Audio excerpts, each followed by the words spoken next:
হঠাৎ শুনে বাড়ির দরজার মধ্যে আওয়াজ, আল্লাহ করিম, আমারে কিছু ভিক্ষা দেও, আমি 3 দিনের না খাওয়া ক্ষুধার্ত।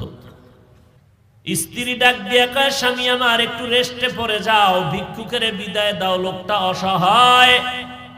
স্বামীর মাথা গরম, জীবনে কেউরে ভিক্ষা দেই না, সময় নাই, যখন তখন মনে চায় দরজায় দাঁড়াইছে, কত বড় বেয়াদব, গালাগালি শুরু করছে।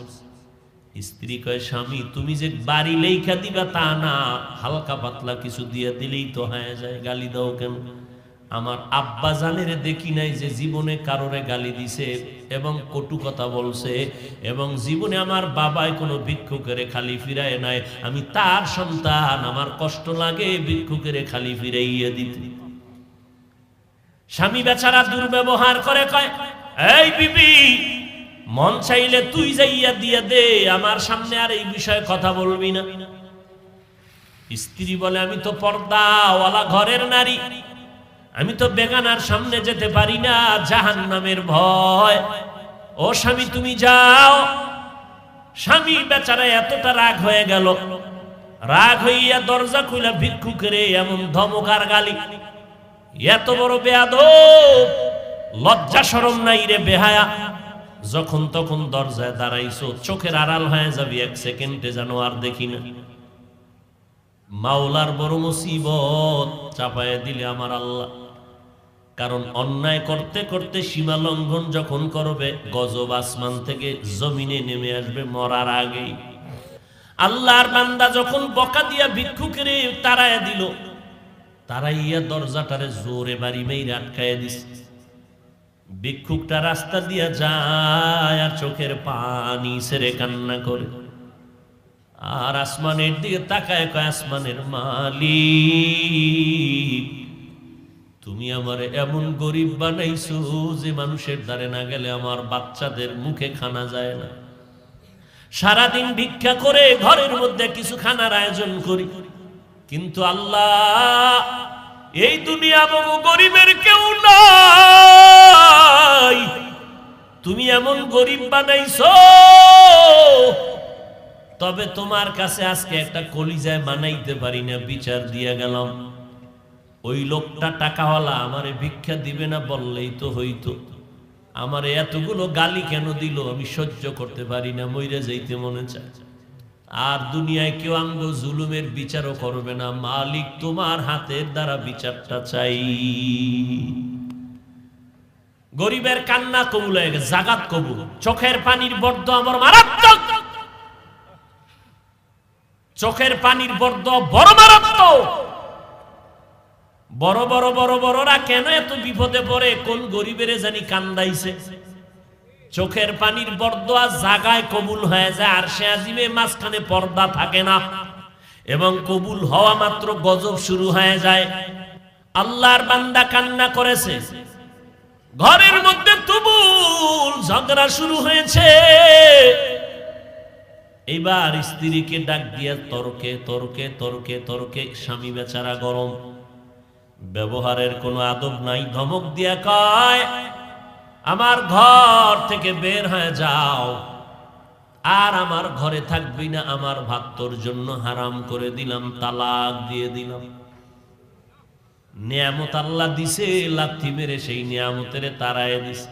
আমার আল্লাহর ওয়াদা, ওয়ালা ইন কাফারতুম ইন্না আযাবি লাশাদীদ, গাদ্দারি করবি, কঠিন শাস্তির মুখে পড়তে হবে। কপাল থেকে নেককারিনী মহিলা তালাক দিয়ে দিল, কপাল খারাপ। আল্লাহর বান্দি চোখের পানি ছেড়ে কান্না শুরু করলেন, কারণ জাতের মাইয়া যারা, জাতের অজাতের না, জাতের যারা মাইয়া, এরা টাকার দিকে তাকায় না, সম্মান আর ইজ্জতের দিকে বড় নজর করে। আমি জাতের মেয়ে, জীবনে কলঙ্ক আসবে কেন, স্বামী খারাপ পাই ভালো পাই, জীবনে আমার স্বামী হবে একজন আর কেউ না। কলঙ্কের বোঝা নিতে চাই না, কে তার কান্না থামাবে? বাধ্য হইয়া আল্লাহর বান্দি কান্না করে করে করে করে বাবার বাড়ি চলে গেল। ও বাবা, আমার কপাল খারাপ, আমার স্বামী আমারে বিদায় করে দিয়েছে। বিয়ার বর হতে আজ পর্যন্ত স্বামীর খেদমতে কোনো ত্রুটি করি নাই, কিন্তু এক গরিব ভিক্ষুকের সুপারিশ করতে গিয়ে আজ আমার তালাকের স্লোগান চলে আসে। বাবাও বড় ভালো সন্তান, কন্যাকে সান্ত্বনা দিয়া কয় ধৈর্য ধারণ কর, কোরআন তেলাওয়াত কর, মালিকের ফয়সালার অপেক্ষায় থাক। দীর্ঘ 1 বছর আল্লাহর বান্দি ঘরের মধ্যে পর্দা রক্ষা করে, কোরআন তেলাওয়াত করে, আর মাওলার দরবারে যায় নামাজে কান্দে। আল্লাহ, চাইছিলাম স্বামীটারে আমি হেদায়েতের পথে নিব, পারলাম না, কপালে নাই। আল্লাহ, তুমি এমন একজন স্বামী যদি আমারে কপালে রাখো, যেই স্বামী দিনদার হবে, একটা দিনদার স্বামী মিলায় দাও। দীর্ঘ 1 বছর পরে বিয়া হয়ে গেল, একজন দিনদার স্বামী পাইল। যদিও টাকা নাই, বাড়ি নাই, গরিব, কিন্তু আমার মাওলার বড় আশে। স্ত্রীর ওযুর পানিটা আগাইয়া দেয় আল্লাহ, স্ত্রীর গোসলের পানি আগায় দেয়, বাথরুমটা নিজে ধুইয়া দেয়, খানার প্লেটে গিয়া খেদমত করে, রান্নাঘরে গিয়া খেদমত করে। আল্লাহ, আমার মায়ার নবীর কেমন আদর্শ। আম্মা জান আয়েশা বলে, পাক করতেছি, নবী আয়েশা খেদমত করে, তরকারি আগায় দেয়। নবী একদিন বাজার থেকে রান্নার মাল কিনা নিজে হাতে কইরা নিয়ে যায়। একজন সাহাবী দৌড়ে কয়, নবী আপনি তো রহমতুল লিল আলামিন, আপনি কেন নিবে? ডাক দিয়ে কয়, সাহাবী, দায়িত্ব আমার, আমাকে পালন করার সুযোগ দাও, আমার দায়িত্ব পালন করতে হবে, আমি রহমতের নবী। এরে নবীর উম্মত, স্বামী এখন নামাজের আগে স্ত্রী কয় নামাজ পড়বা, রান্না বাড়ি বন্ধ। এক বেলার নামাজও যেন টাইমের থেকে উল্টা পাল্টা না হয়। নামাজ পড়বা, এরপরে রান্না হলে হলো, না হলে নাই। খাইয়া দেয়া বড় শান্তিতে, মরিচ দিয়ে খাইয়াও বড় কলিজায় শান্তি। এবার আমার মাওলা কিছু আপন বান্দাদেরকেও মহাপরীক্ষায় ফালায়। এবার আল্লাহর পরীক্ষা শুরু হয়ে গেল। একদিনের ঘটনা, হঠাৎ দুপুর বেলা খানা খাইয়া স্বামী আর স্ত্রী রেস্টে যাবে, কথাবার্তা বলতেছে নির্জন ছোট ঘরের মধ্যে। আল্লাহর পরীক্ষা, দরজার সামনে আওয়াজ, একজন ভিক্ষুক ডাক দিছি, আমি ভিক্ষার জন্য আসছি, আমারে একটু ভিক্ষা দাও, আমি বড় ক্ষুধার্ত। আল্লাহর বান্দি চিন্তায় পড়ে গেল, সেই আগের পরীক্ষা না জানি শুরু হয়ে গেছে। আল্লাহর বান্দি এবার স্বামীকে বলবে দূরের কথা, স্বামী লাফ দিয়ে উঠে কয়, বিবি, এমন একটা টাইমে ভিক্ষুক আমার দরজায় দাঁড়াইছে, খানার টাইম, ভিক্ষা দিব পরের কথা, দেখো কিছু খানা দেওয়া যায়নি। ওই নিমক হারাম টাকাওয়ালারা গরিবের লাথি মারতে চিন্তাও করে না। অথচ মদিনার নবী বলেন, গরিবেরা ধনী লোকের 500 বছর আগে জান্নাতে চলে যাবে। আল্লাহর বান্দা বলে, বিবি দেখো। এবার স্বামী বেচারা দরজা খুলে দেখে ভিক্ষুক, বৃদ্ধ মানুষ, হাঁটতে বড় কষ্ট হয়। বলে, আসেন, খাইছেন নি? কয়, খাই নেই। ঘরের দরজা খুইলা সামনে বসাইছেন একটা পাটির মধ্যে। ঘরে গেলেন, বিবি তাড়াতাড়ি কিছু দাও খানার জন্য। খানা দানা তেমন নাই, যা কিছু আছে দিয়ে তরকারি দিয়ে খানা দিল। আল্লাহর বান্দা খানা দিলেন। ভিক্ষুক ঘরের সামনে বসে বসে খানা খায়। হঠাৎ ঘরের মধ্যে আল্লাহর বান্দির নজর একটা পড়ে গেল ওই ভিক্ষুকের চেহারার মধ্যে। আল্লাহর বান্দি মহিলা ভিক্ষুকের চেহারায় অনিচ্ছায় নজর পড়ার পরে কেমন যেন শরীরের মধ্যে একটা কম্পন শুরু হয়ে গেল। মহিলা ঘরের মধ্যে গিয়া বালিশ চোখের সামনে নিয়ে কাপড় দিয়া চেপে কান্না করে। স্বামী ডাক দিয়ে কয়, বিবি তুমি কেন কান্না করো? বলে, আল্লাহর কুদরত দেখে কান্না করি। বলে, কি আল্লাহর কুদরত? বলে, ও স্বামী তুমি জানো না, যেই ভিক্ষুকটারে তুমি খানা দিয়েছো, এই ভিক্ষুকটার চেহারায় আমার নজর পড়েছে। আমার মনে সন্দেহ জাগতেছে, যেই লোকটা সামনের দরজায় বসা ভিক্ষার থালা নিয়ে আসছে, আমার কেনই যেন মনে হয় আমার আগের স্বামীর চেহারার মতো দেখা যায়। এবার স্বামী বেচারা চোখের পানি ছেড়ে কান্না করে, বিবি গোপন রাখতে চাইছিলাম, বলতে চাইছিলাম না, যেহেতু তুমি ধরেই ফেলেছো শুনে নাও, মাওলা কিন্তু সীমা লঙ্ঘন পছন্দ করেন না। তোমার মতো একটা নেককারিনী বিবি পাইয়া ওই স্বামী তোমার ঠিক আছে, তোমার মতো বিবি পাইয়া শুকর আদায় করে নাই, গাদ্দারি করেছে, জুলুম করেছে, আল্লাহ বেজার হয়েছে।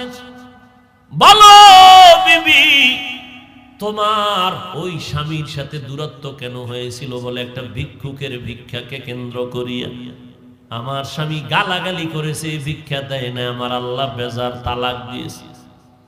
আল্লাহর বান্দা ডেকে বলে, স্বামী বিবি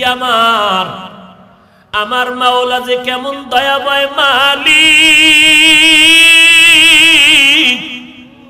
আমার আল্লাহ কেমন দয়াময়, কেমন রহমান, আমার আল্লাহ বড় দয়াশীল, আমার আল্লাহর মতো দয়াময় কেউ নাই।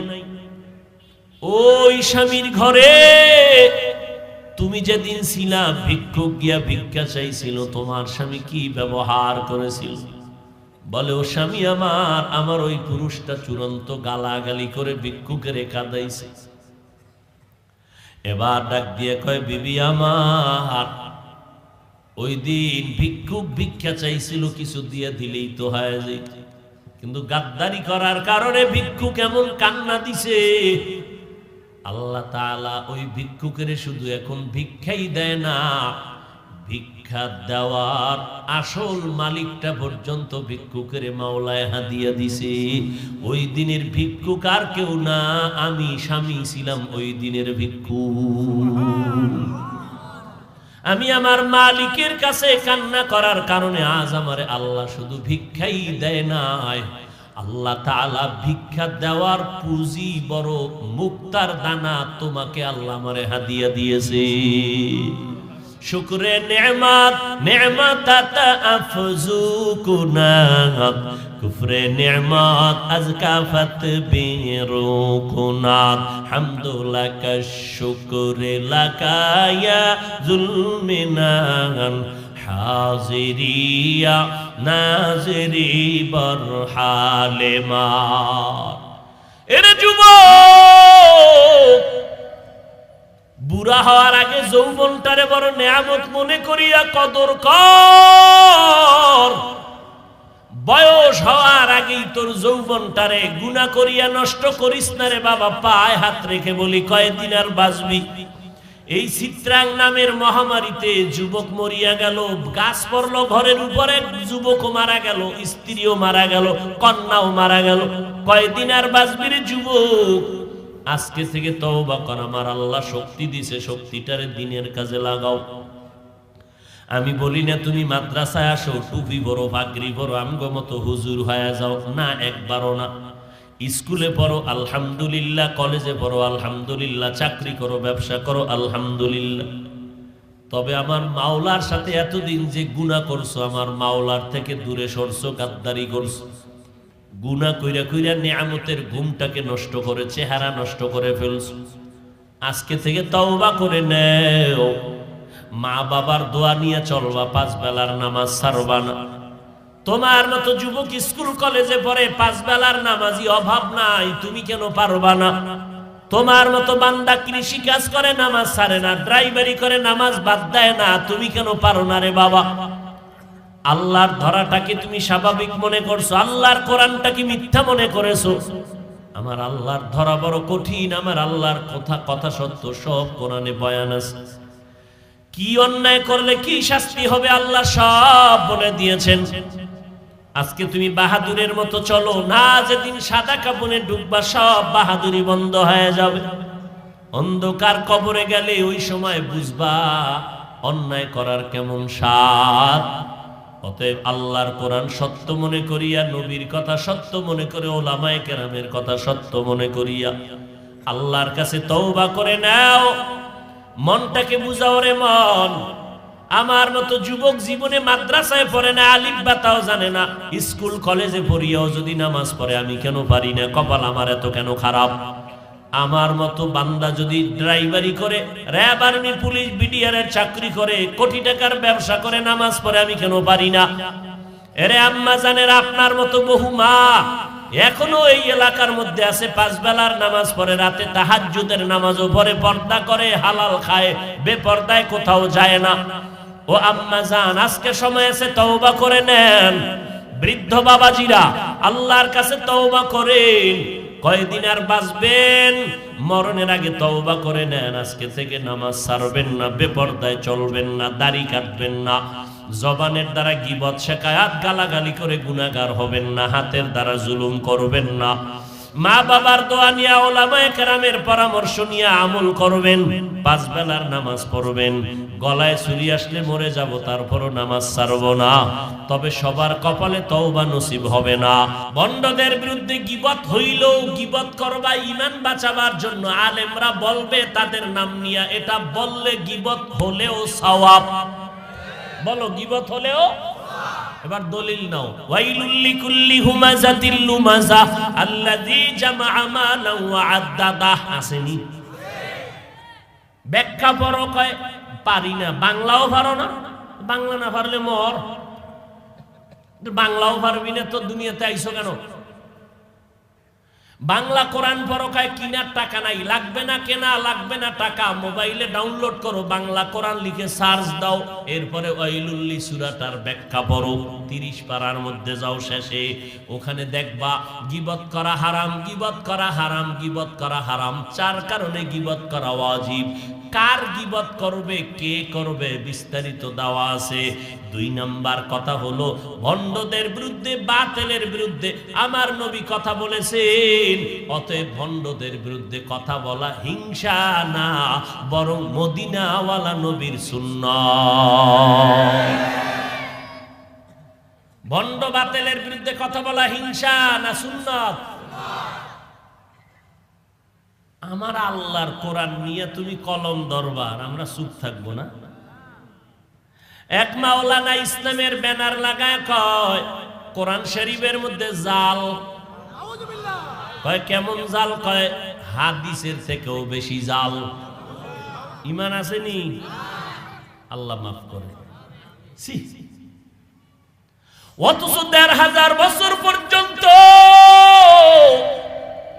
কত বড় বড় বড় বড় বেঈমানেরা অপচেষ্টা করলো, কোরআনের ভুল পাওয়া যায়নি। আজ পর্যন্ত একটা ভুল কেউ বের করতে পারে নাই। বরং বহু বিধর্মীরা কোরআনের কাছে গিয়া মাথা নত করে মুসলমান হয়ে গেছে। কথা ঠিক নেই? এই সাউন্ড কমাও করে।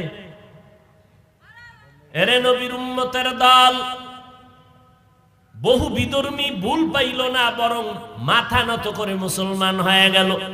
কিন্তু কপাল আমাদের বাঙালিদের খারাপ।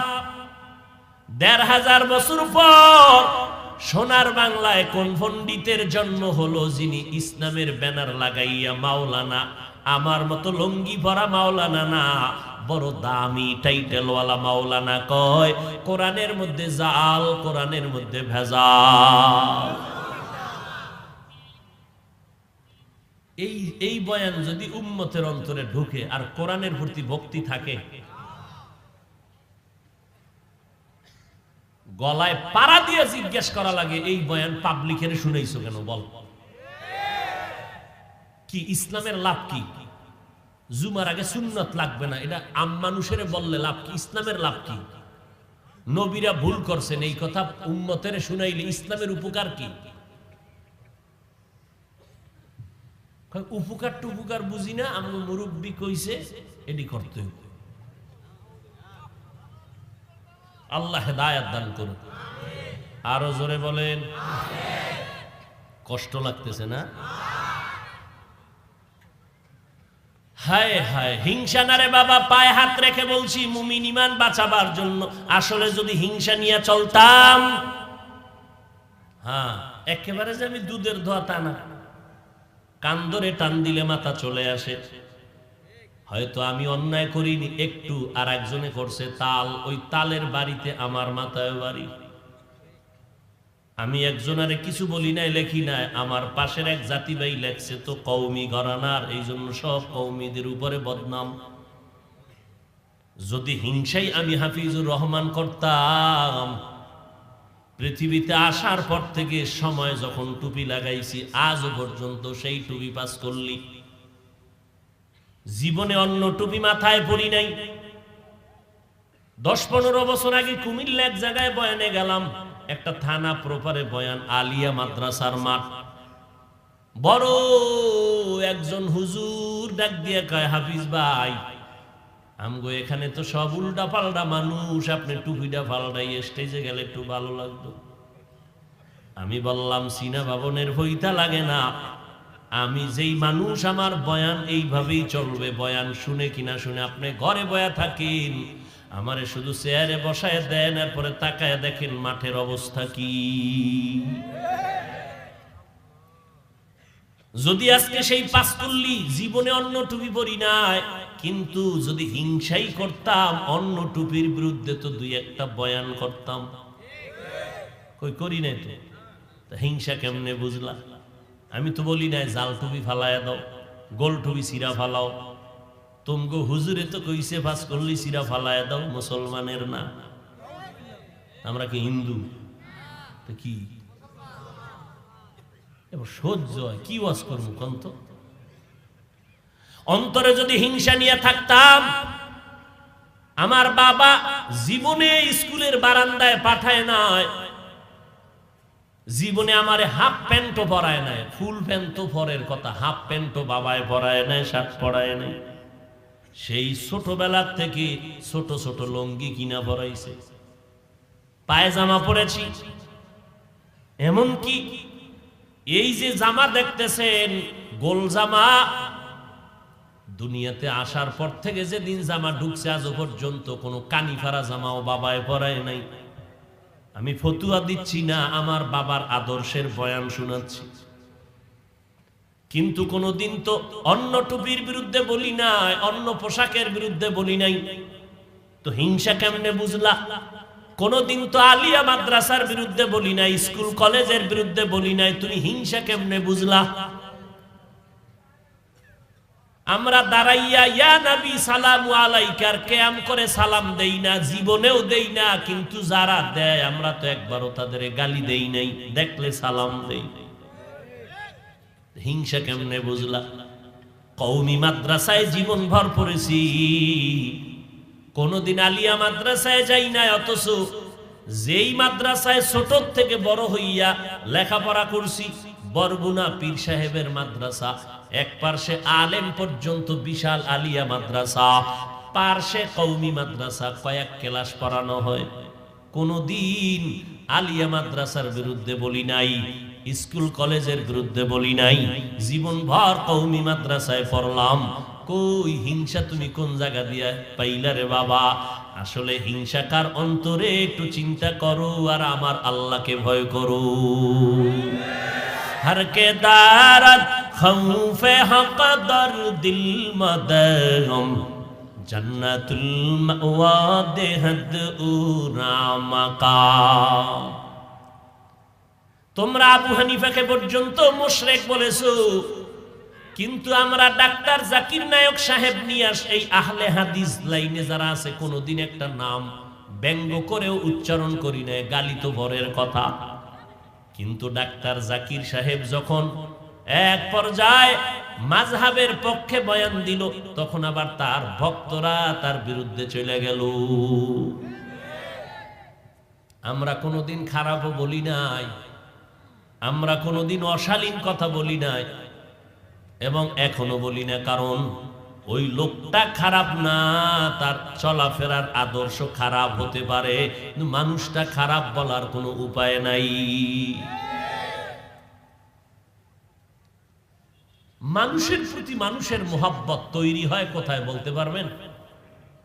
মোহাব্বত ভালোবাসা তৈরি হয় কোথায় বলতে পারবেন? পারবেন না?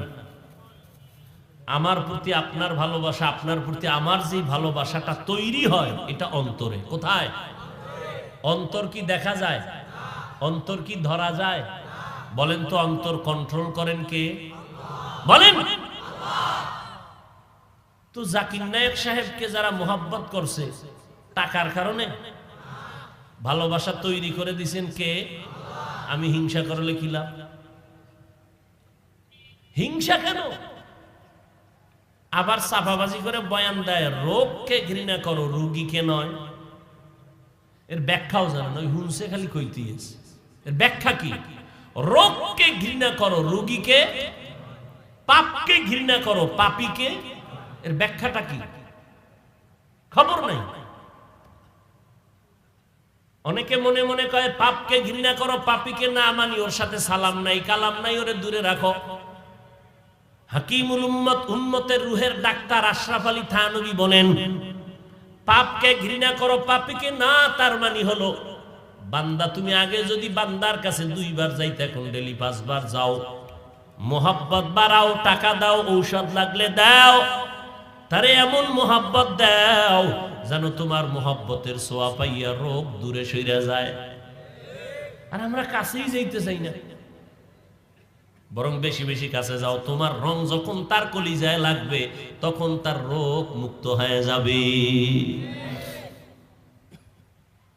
লা ইন শাকারতুম লা আযীদান্নাকুম ওয়া লা ইন কাফারতুম ইন্না আযাবী লাশাদীদ। উদেকা মোনাজাত দিয়ালামুনি। কারো জ্যৈষ্ঠ মাস, কারো সর্বনাশ। কেউ জ্যৈষ্ঠ মাসে আম কাঁঠাল দুধ দিয়ে ভাত খায়, আর কেউ বাথরুমে বয়ে দিন কাটায়। বুঝেননি কিছু? কপাল, কপাল, এটি কপাল। এর নাম কি? কপাল। সব কিছু হয় না, আল্লাহ কপালে লিখতে হবে তো, কপালে থাকতে হবে তো। মাওলায় চাইলে হিরো বান্দা জিরো হয়ে যায়, মাওলায় চাইলে জিরো থেকে হিরো হয়ে যায়। সম্মান দেয়ার মালিককে না আপনার আব্বায়, সরকার। সম্মান দেয়ার মালিক আমার আল্লাহ। আল্লাহ যদি কাউরে সম্মান দেয় কোনো যোগ্যতা লাগে না। আমার আল্লাহ পাক গোবরের মধ্যেও পদ্ম ফুল ফুটায় দেয়। আমার আল্লাহকে চিনো না রে গোলাম? নেয়ামতের শুকর আদায় করো। ও পর্দার আড়ালের আম্মা জানেরা, আসেনি? কথা কয় না, কই আছে? ঘুমায়? অঝুমতে আইসেনি এলাকার আম্মা জানেরা? আম্মা জানেরা ও শুনবে কি? রাস্তা বন্ধ কইরা কইরা কইরা কইরা কইরা কইরা বিদেশি বন্ধুদের খেলা দেখতেছে, কলিজা ঠান্ডা করে। বড় বড় হজের সওয়াব। কি ঠিক? হজের সওয়াব।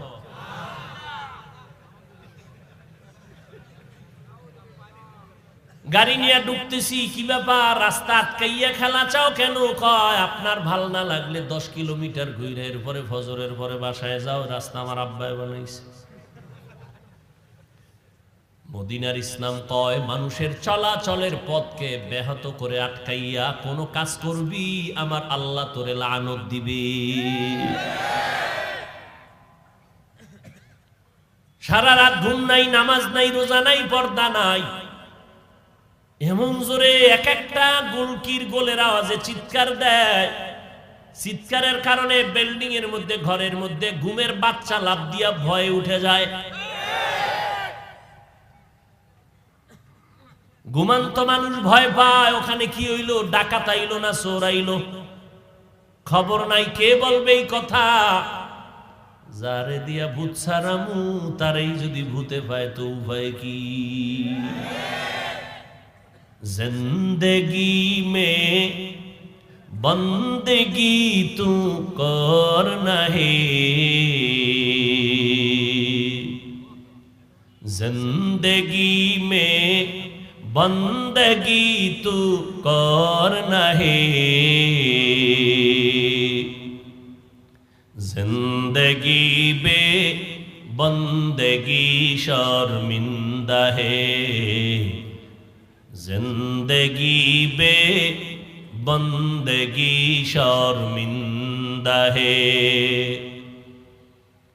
दुनिया में हो दुनिया का ताल्लुबगार ना हो, बाजार से गुजर हो खरीदार ना हो। दुनिया में हो दुनिया का ताल्लुबगार ना हो,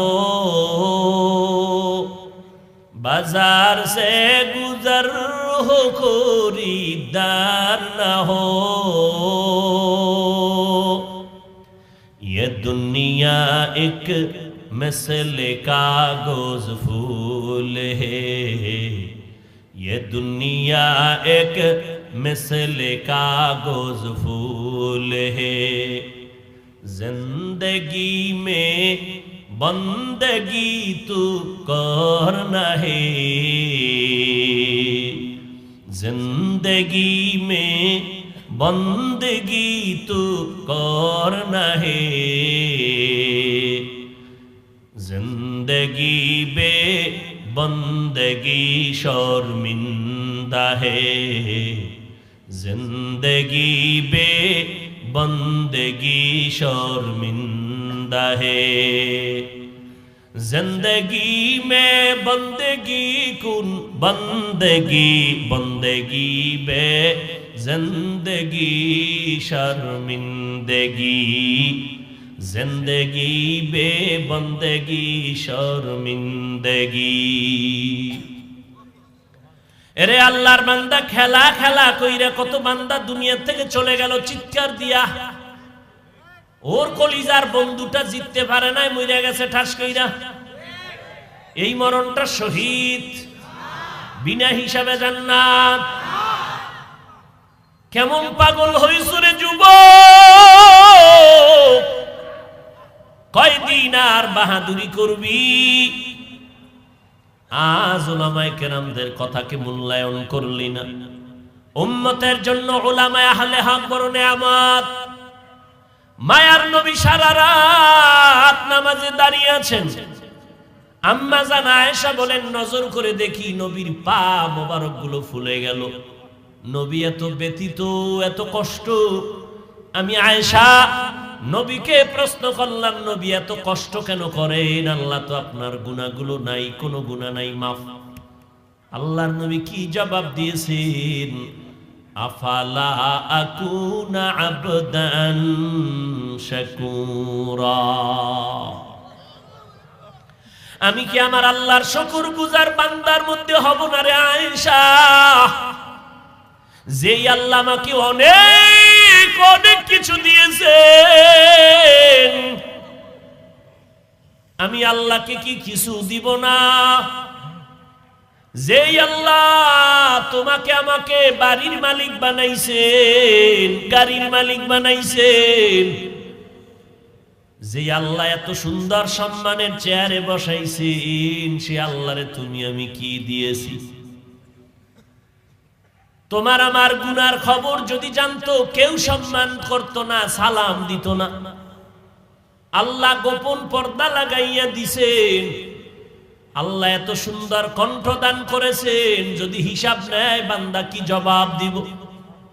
এই যুবকেরা সারা রাত মোবাইলের স্ক্রিনে তাকাইয়া যেই চোখ দুইটা দিয়া তুই গুনার কাজ করো, গুনাহের দর্শন করো, আমার মাওলায় যদি তোরে অন্ধ বানাইতেন, বল কেমনে তুই মোবাইলে গান শুনতি আর দেখতি?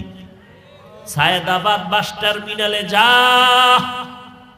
কত অন্ধ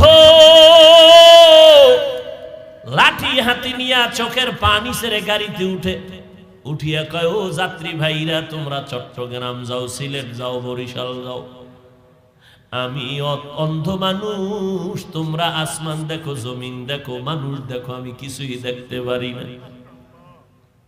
আমারে আল্লাহ অন্ধ বানাইছে, আমি বুঝি চোখের কত বড় মূল্য। আমারে তোমাদের দয়া হলে একটু যাত্রা পথে আমারে 2-1 টাকা দাও, তোমরা যদি আমারে 2-1 টাকা দাও, আমি এই টাকা নিয়ে সন্ধ্যাবেলা কিছু ডাল চাল নিয়ে ঘরে যাব। আমার ঘরে স্ত্রী আছে, আমার 2টা সন্তান আছে, ওদের পেটে ক্ষুধা, খানা পায় না সারাদিন। আমি তোমাদের টাকা নিয়ে ডাল ভাত দিব আমার বাচ্চাগুলো রে। যখন সন্ধ্যাবেলা ভিক্ষার টাকা নিয়ে কিছু সদয় করে দোকান থেকে ঘরে যাই, আমার বাচ্চা 2টা ঘর থেকে দৌড়াইয়া বের হয়ে আসে। আইসা 2টা বাচ্চা 2 দিক দিয়ে আমাকে আঞ্জা করে ধরে, কয় আব্বু মজা দাও, মজা দাও। আমি অন্ধ মানুষ, 2 পকেট থেকে 2টা চকলেট বের করে আমার সন্তানের হাতে 2টা দিয়ে দেই। সন্তান 2টা 2 যুগ দিয়া গলা জড়ায় কয়, চুমা খায় আর কয় আব্বু তুমি কত ভালো, তুমি কত সুন্দর। আমি বাচ্চা দুটোরে কোলে জড়ায় কান্না করি আর বলি, ও মালিক, আমার সন্তানগুলো আমারে দেখে আর বলে আমি নাকি অনেক সুন্দর, কিন্তু আজও পর্যন্ত আমি দেখতে পারলাম না আমার কলিজার সন্তানগুলো কত সুন্দর। তুমি আমারে অন্ধ বানাইছো। এ যুবকেরা, দুনিয়াতে ভালো হইয়া আসছে, কিন্তু অনেক মানুষ অসুস্থ হইয়া অন্ধ হয়ে গেছে। তোর অন্তরে কি ভয় লাগে না? আল্লাহ যদি তোর চোখের পাওয়ার নিয়ে যায়, জীবনে কোনো ডাক্তার আর পাওয়ার ফিরায় দিতে পারবে না। আজকে গুনাহ করতে করতে তোর চেহারাটা আয়নার কাছে নিয়ে দেখ, তোর চেহারার মধ্যে কোনো লাবণ্যতা নাই, কোনো উজ্জ্বলতা নাই। এই পর্দার আড়ালের আম্মা জানেরা, মাওলার নিয়ামতের শুকর আদায় করি ওরে মা। ভালো স্বামী যদি পাও তোমার নিয়ামত। কত মা বিয়ার 10 বছর হলো সন্তান পায় না, কত তাবিজ তদবিরের জন্য দৌড়ায়। এরে আম্মা জান, সন্তান পাইয়া যদি মানুষ বানাইতে না পারেন, কপাল বড় খারাপ। এরে মা, মদিনার নবী আপনাদের কত মর্যাদা দান করেছেন। একটা পুরুষের জন্য নেককারিনী মহিলা বড় নেয়ামত, একজন নারীর জন্য নেককার স্বামী বড় নেয়ামত, মা বাবার জন্য নেককার সন্তান বড় নেয়ামত। দুনিয়াতেও বাদশা, পরকালেও বাদশা। এরে আম্মা জান, আপনারা নবীদের মা, সাহাবায়ে কেরামের মা, আউলিয়ায়ে কেরামের মা, আপনারা খাজা মুঈনুদ্দিনের মা, দুনিয়ার বড় বড় বড় বড় আদর্শ সন্তানের মা। আপনাদের এত দাম। আয়েশা রাদিয়াল্লাহু আনহার মতো নারী, আপনারা খাদিজা রাদিয়াল্লাহু আনহার মতো নারী, আপনারা ফাতেমা রাদিয়াল্লাহু আনহার মতো নারী। ও আম্মা জান, ইমাম গজালি রহমাতুল্লাহ আলাইহি বলেন, সন্তানের জন্য প্রত্যেক ঘরের মা হলো প্রাথমিক শিক্ষিকা। কারণ সন্তান বাবার তুলনায় মাকে ফলো করে চলে বেশি, সন্তান বাবার তুলনায় মায়ের কাছে সময় ব্যয় করে বেশি। এই জন্য বাবার তুলনায় মাকে আদর্শ ঠিক রাখিয়া চলতে হবে। মার আদর্শের কারণে সন্তানগুলো ভালো হয়ে যাবে। এরে আম্মা জান, এখনো সময় আছে, তওবা করে ভালো হবেন। আপনার সন্তানকে আমি বলি না হাফেজ কোরআন বানাবেন, আপনার সন্তানকে বড় আলেম বানাইবেন, এত চাপ দিয়া আমি বলি না। এটা আপনার ইখতিয়ার, বানাইবেন কিনা। কিন্তু আমি অনুরোধ করব রে মা, আপনার সন্তান ডাক্তার হবে, আলহামদুলিল্লাহ, দোয়া করি। আপনার সন্তান ইঞ্জিনিয়ার বানাবেন, আলহামদুলিল্লাহ, দোয়া করি। আপনার সন্তান ডাক্তার হবে, ইঞ্জিনিয়ার হবে, প্রফেসর হবে, আপনি বানাইবেন, আমি দোয়া করি, বানান, তবে বেয়াদবি যেন না হয়। আপনার সন্তানকে ডাক্তার বানাবেন, তবে বেয়াদবি বানাবেন না। ইঞ্জিনিয়ার বানাবেন, তবে বেয়াদব বানাবেন না। আপনার সন্তান ডাক্তারি করবে, সন্তানের ব্যবহারে যেন মানুষ কষ্ট না পায়, সন্তানের কথায় যেন আলেম ওলামার কলিজায় ব্যথা না যায়, সন্তানের ব্যবহারে যেন মা বাবার অন্তরে কষ্ট না যায়। আদর্শ সন্তান বানায় যান। মরিয়া গেল, সন্তান কোরআন শিখবে, কোরআন পড়বে, দোয়া করবে। অতএব ডাক্তার পড়তে গেলে কোরআন পড়া যাবে না, এটা হতেই পারে না। ইঞ্জিনিয়ারিং পড়াইতে গেলে যে কোরআন শিখতে পারবে না, এটা হতেই পারে না। 1 ঘন্টা ফজরের নামাজের পরে অথবা ঘুমের আগে এশার নামাজের পর ইমাম সাহেবের কাছে সন্তানের পাঠাইয়া কোরআনটা শিখায় নেন। এটা কত সহজ। এরপরে ডাক্তার হবে আলহামদুলিল্লাহ, ডিসিএসপি আইজি হবে আলহামদুলিল্লাহ, এমপি মন্ত্রী হবে আলহামদুলিল্লাহ। আপনি মরিয়াও যদি যান, সন্তান ডিসির চেয়ারে বসিয়াও কোরআন পড়ে মায়ের জন্য দোয়া করবে। এজন্য আল্লাহর নবী বলেন, আদ-দুনিয়া কুল্লুহা মাতা ওয়া খায়রু মাতা'id দুনিয়া লিমরাতুস সালিহা। দুনিয়ায় যা কিছু আছে সব হলো সম্পদ, আর এই সম্পদের মধ্যে দামি সম্পদ হলো নেককারিনী নারী। এই আম্মা জান, ও এলাকার মুসলমান, যারা 5 বেলার নামাজ পড়নেওয়ালা একটা স্ত্রী ঘরে পাইছেন, সেজদায় পড়ে দোয়া করেন, শুকর আদায় করেন, আপনার মতো ভাগ্যবান পুরুষ এই জমিন। এরে আল্লাহর বান্দারা, কিন্তু কপাল খারাপ, মাওলায় অনেক সময় অনেকের নেয়ামত দেয় পরীক্ষার জন্য, বান্দা পরীক্ষায় নেয়ামত ধরে রাখতে পারে না, বরং পাইয়া আরো গাদ্দারি করে। গরিবী হালাতে খুবই মাওলারে ডাকছে, মাওলায় যখন টাকা দিছে মাওলারে ভুলে গেছে। আছে না নাই? আরে আল্লাহর বান্দা, যখন তোমারে কেউ চিনতো না, তুমি অত্যন্ত দুর্বল, এখন তোমারে আল্লাহ পাক চেয়ারম্যান বানাইছে, মেম্বার বানাইছে, ভালো আলেম বানাইছে, মাদ্রাসার বড় ওস্তাদ বানাইছে, কিন্তু এখন তোমার ব্যবহার শুনলে মানুষ কষ্ট পায়। তোমার জবানে এখন মিষ্টি নাই, শুধু আঘাত আর আঘাত। আল্লাহর বান্দাকে আমার আল্লাহ একটা নেককারিনী মহিলা দান করছেন স্ত্রী রূপে, কিন্তু লোকটা বড় গাদ্দার, ভালো স্ত্রী পাইয়া নিয়ামত ধরে রাখতে পারে নাই। ওই আল্লাহর বান্দি ভালো বাবার সন্তান, ঘরে আসছে 5 বেলার নামাজ, 1 বেলার নামাজও বন্ধ নাই। স্বামী নামাজ পড়ে না, কিন্তু স্ত্রী নামাজ পড়ে, ঘরের মধ্যে সব সময় ওযুর সাথে থাকে। আল্লাহর বান্দি ঘরের মধ্যে যতবার খানা পাকায় বিনা ওযুতে পাকায় না, ঘরে থাকে ঘুমের টাইম ছাড়া মাথার ওড়না পরে না। আল্লাহরে ভাবা এত সহজ, বড় কঠিন রে বাবা। কয়জন আল্লাহর আশেক দাঁড়ায় বলবেন, আমার ঘরের স্ত্রী ওযু ছাড়া রান্না করে না, আমার ঘরের মহিলা মাথার কাপড় কখনো ফালায় না। এত সোজা না রে বাবা। নামাজের দ্বারাই ইবাদতে মজা লাগে না কেন? কয় বেনামাজির পাক খাইছি। মজা পাই না কেন? বেপরদাওয়ালা নারীর পাক খাইছি, ভাল লাগে না। ইমানের পয়েন্ট কমতেছে, ইমানের রুহানিয়ত কমতেছে। ও আল্লাহর বান্দা, নবীজি বলেন, যেই মহিলা ঘরের মধ্যে মাথায় কাপড় রাখে না, ওই ঘরে রিজিকের বরকত থাকে না। তার মানে নামাজ বাদ দিয়ে কাপড় পেছাও।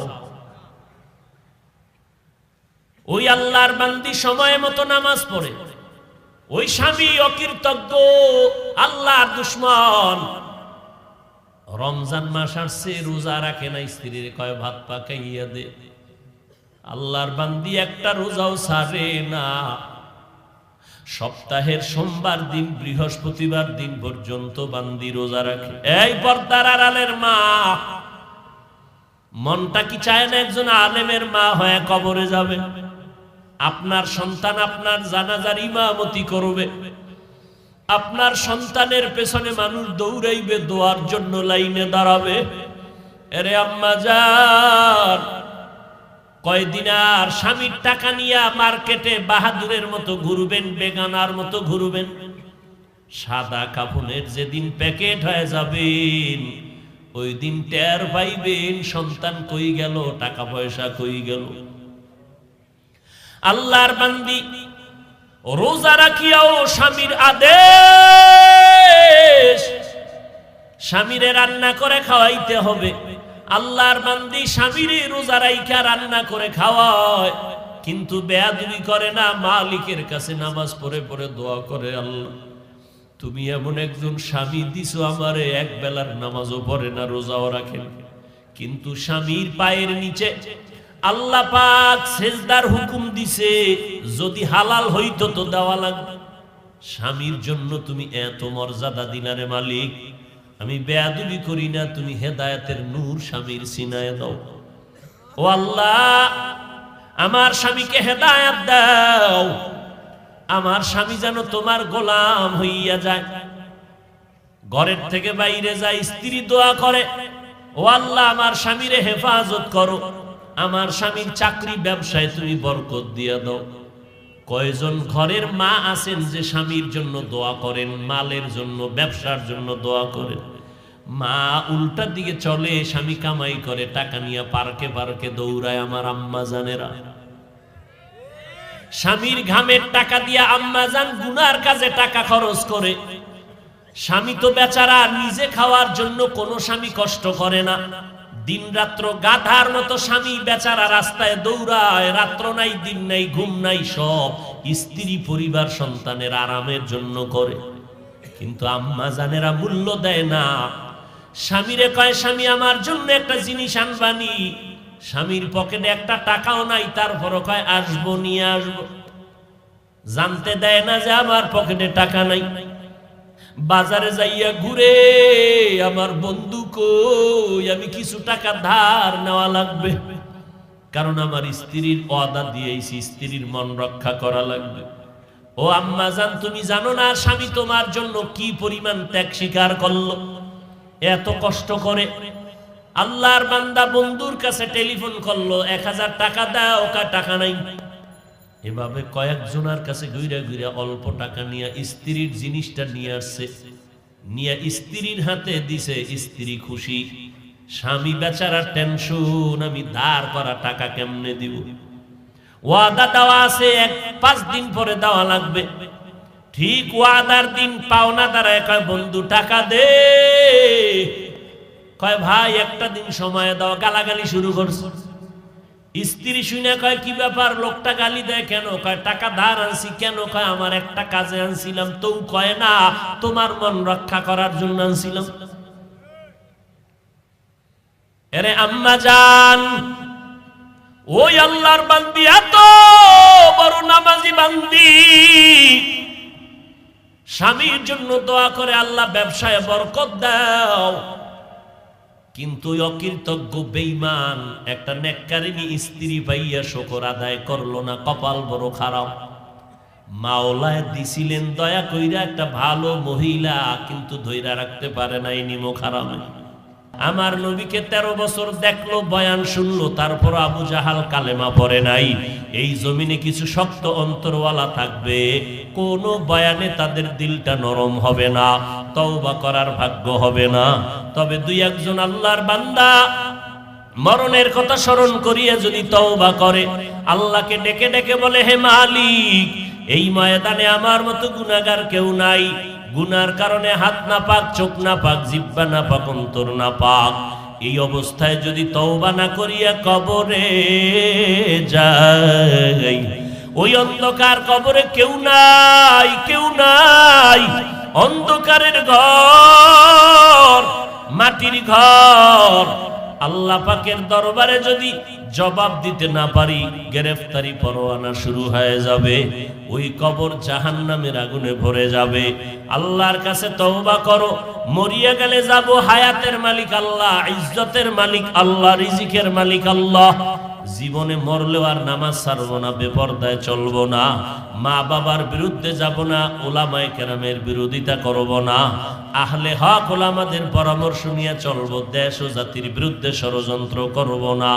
তওবা করার মতো যদি অন্তর তৈরি হয়, মুনাফিকি যদি না থাকে, খাঁটি তওবার অন্তর যাদের অন্তরে আছে, নিয়ত আছে, আল্লাহর মোহাব্বতে 2 হাত আমার আল্লাহকে দেখাইয়া দাও। আল্লাহ তওবা কবুল করে নেন। আয় আল্লাহ, তওবার উপরে মজবুত হইয়া চলার মতো তৌফিক দান করেন। আমিন। আলহামদুলিল্লাহি রাব্বিল আলামিন। والصلاة والسلام على سيد الأنبياء والمرسلين وعلى آله وأصحابه أجمعين يا أرحم الراحمين